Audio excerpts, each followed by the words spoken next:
Hi, I'm Tommy Ananforson, a broadcaster of 47 years, and I'm happy to be on Africa Just for Men.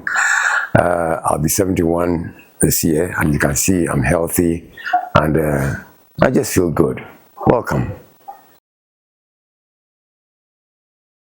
You are often referred to as the Godfather of radio in Ghana. What does that title mean to you personally? I must say it means quite a lot.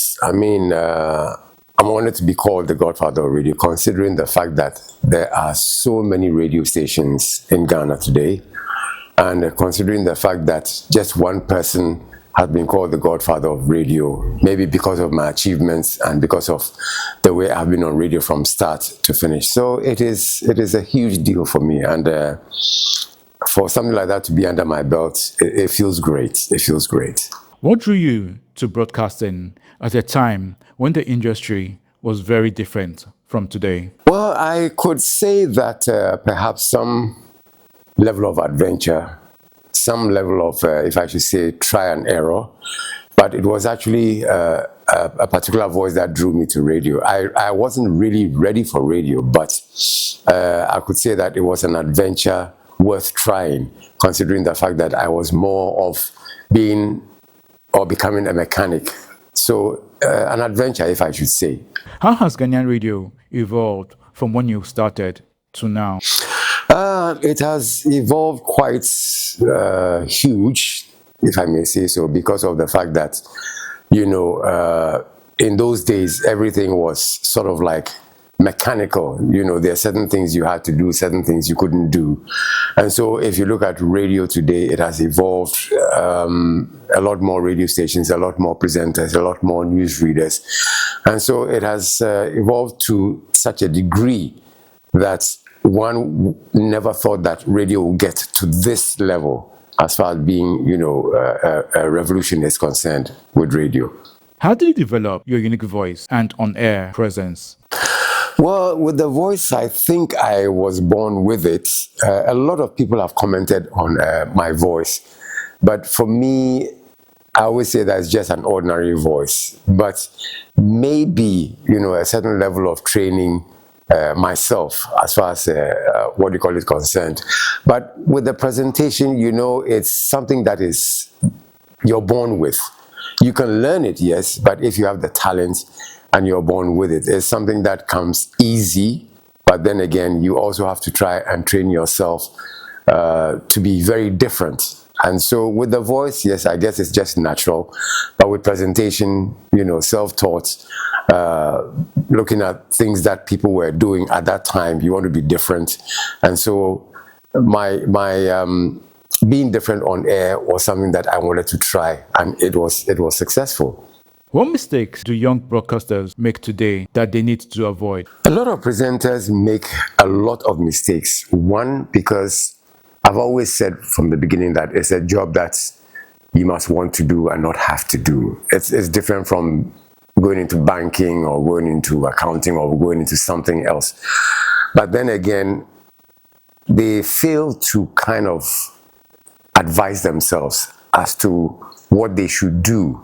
And so one basic area they make a lot of mistakes on is pronunciation, especially with the Ghanaian names, Ghanaian towns, even foreign names, foreign countries and stuff like that. That is one big mistake that they make, because they fail to want to kind of learn about these things. And so it's a huge bother, but we pray that one day these things will change. How important is radio today in the age of social media and podcasts? Well, radio is very important because this is something that started way back in 1935, Radio ZOY in Ghana.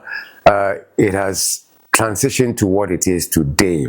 If you're talking about podcasts, if you're talking about social media, yes, social media plays a very important role.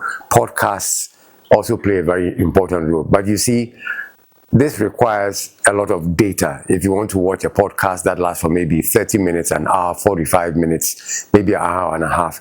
And so people are more glued to the normal radio that we have, because you don't need to use data, you just have to listen.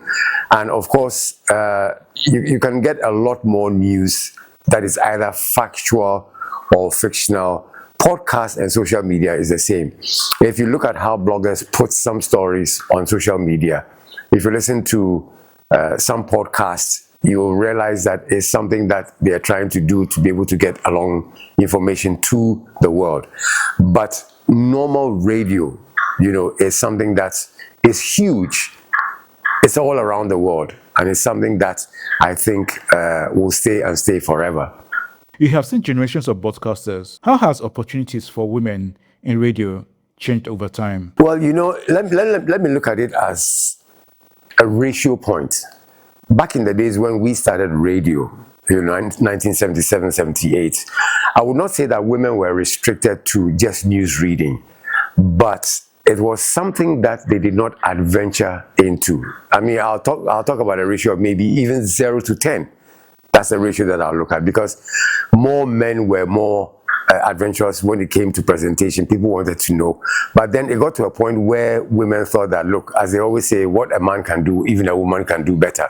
And so they decided to try and get into that area of presentation. And so a lot more women are becoming broadcasters today. Not as much as, more than men, but a lot more women have come into broadcast. And I think it's a good thing. The balance is good, but it can be better. What still needs to improve for women to truly thrive in broadcasting? Well, it's something that I think that they need to get into certain areas of learning. Okay, it's not just sitting behind the microphone. It's not just putting out information without knowing what information it is.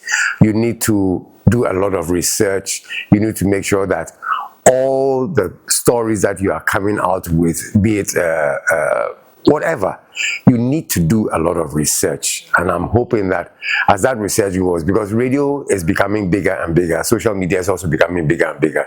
And so you are the voice of the people. You represent the radio station. You represent your own podcast. You represent social media. You represent your own self. And so these are things that can grow bigger and much more professional if you look at it. What were some of the toughest challenges you faced in your career? Well, the challenges vary from day to day, because one big challenge for me was, those days when we started radio, you would have to get up at a point 2 a.m., 3 a.m. Those were the days of the revolution. Sometimes there was an era where you didn't have fuel for your car. I would have to walk from Labone to broadcasting, in the era of silence, if I should put it that way, because there were curfews. You had to walk alone on the road. You never knew whether a policeman or an army officer was going to challenge you as to why you're there. That was one of the biggest challenges. But as you get along and they begin to know the kind of work that you do, you are sort of like forgiven in that context. All right, and sometimes they would help you get to the station. But that was one of the main challenges that I had. But somewhere along the line, you overcome it and life goes on. Looking back, what impact do you believe radio has had on Ghanaian society? Radio has had a huge impact. I mean, in the 70s, 60s, and 70s, we had only one radio station, which was the Ghana Broadcasting Corporation. There were certain pieces of information you were not allowed to bring out. Some stories would be blocked. Some stories would come out. But then you had to make sure that everything that came on the news or even in presentation was very professional. But today, radio has opened up our eyes to social issues, politics, health, entertainment, and so it's very big for me. People's eyes and ears are open, and so when they get the information, they even go on social media to be able to fact check as to whether it's true or not. But then radio has grown very big, and I won't even believe that it will get bigger. I mean, being a traditional radio, to get bigger and bigger. We are in the era of misinformation. How has the traditional media radio contributed to it? Oh yeah, I mean, if you talk about misinformation, everybody is capable of telling a little white lie. But you see, once you are behind the microphone, You own that microphone at a point in time. You are the voice of the people. You want to get the people the information. And so if you disseminate it wrongly, it has consequences. And so if you're talking about misinformation, people just go out because they want to tell stories. They want to make a name. They want to have fame. And you know, if you look at social media today, when you put very serious things on, people hardly like or even sometimes comment. But if you put wrong information out, that is where people are interested in it, only to find out that that is not the truth. And so misinformation has carried a lot of weight. I mean, people have been taken to court, people have been jailed, journalists have been assaulted and stuff like that. So misinformation is one big area that we need to look at well and see how best we can reduce it. What are your thoughts about people who want to get a degree before being a broadcaster? You see, that's a very good question. Let me just make a quick reference to London, USA, and what have you. The thing of it is, they don't look at degrees. They don't look at paperwork. They look at numbers. This is entertainment. Unlike when you're going into banking, they must make sure that you have a degree or masters in handling a bank. But you see, this is entertainment. Entertainment is something that you're born with. Yes, you can learn and learn very well, but it's not something that you're going to put on the table as a certificate to say that I can present and present well. It's something that is inborn. I mean, if you're talented, you're talented. It's like being an actor or an actress, okay? You don't necessarily have to have a degree or whatever it is to be able to. Yes, you learn because you go to the art school, but broadcasting is something that is more like entertainment. Yes, I did not get a degree. I did not go to sixth form. I did not go to university. But then it is something that God has given me. I listen to a lot of advice.